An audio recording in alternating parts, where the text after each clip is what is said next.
We're back. 4 years ago, Susan Eisenhower, the granddaughter of Ike, of course, Republican President Dwight Eisenhower, endorsed President Obama and even spoke at Denver's Invesco Field during the Democratic National Convention. Now, Ms. Eisenhower, a registered independent, is making the case for President Obama's re-election, saying that this president deserves 4 more years and has more work to get done. On challenger Mitt Romney said, quote, as a result of this campaign, I am more confused than ever about what Mitt Romney stands for. I know little of his core beliefs, if he even has any. No one seems to agree on what they are, and that's why I do not want to take a chance on finding out. Well said. It caught my ear. I love the way you put that because I've got more to say on this topic. He is almost, he's not the cellophane man. You can't see him. There's nothing there you can actually catch. What's beneath the shoulders, the tie, and the shirt? And is there any belief there that you can determine that will last past the current speech? Well, that's the problem. He had to run to the extreme right to get the nomination to begin with. Now, classically, candidates move into the middle. But he didn't do that until quite late in the campaign, which leads you to believe that perhaps he was with the ideas he was espousing during the primary. Well, that's my question, because he made such hard commitments. No revenues. Right. He went in with what we call the neoconservatives, the real hawkish people, even though he's had no experience in foreign affairs. He's made commitments to the religious right. He's not part of the religious right, but he's made all these commitments to them on choice, on everything, contraception, even on same-sex marriage. He's against everything now, it seems. Well, they're going to call in those chits, too. They tried just about every candidate until they finally ended up with Mitt Romney. Yeah. And I think the thing that concerns me most is he's going to want a second term. And because he's going to want a second term, he's going to have to keep that base relatively happy, or else he's going to get a contender. Yeah. So he will stay what?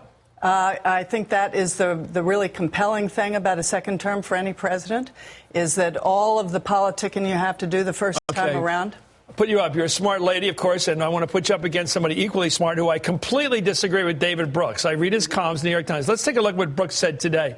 I think this was a campaign season column by him, by the way, and I'm knocking him for this. Anyway, he made a prediction today that how Mitt Romney would govern with an eye toward the 26th reelection, as you said. But he says, quote, to get reelected in a country with a rising minority population and a shrinking Republican coalition, Romney's shape-shifting nature would induce him to govern as a center-right moderate. If Romney wins, we're more likely to get bipartisan reform. Romney is more of a flexible flip-flopper than Obama. He has more influence over the most intransigent element in the Republican equation, House Republicans. He's more likely to get big stuff done. Well, that's the strangest endorsement. The guy has no backbone. He's our guy. Well, what an amazing statement by David Brooks. Yeah, I was going to say, what about this shape-changing experience? What have we seen in that regard? He's never fought. Well, that's the point you're making. That right. At least John McCain stood up to the woman who said, Obama's an Arab. Right. And Bill Clinton, who was pretty flexible, a pretty good politician, said, he stood up to Sister Soldier when he thought those lyrics went too far with the hip hop. Well, this guy's never stood up to the right. Brooks goes on to say that he thinks that only Mitt Romney can make Congress cooperate. And I think this is really a very, very dangerous idea, that unless one side gets its way, then they're simply not going to cooperate. I think the public is fed up with this.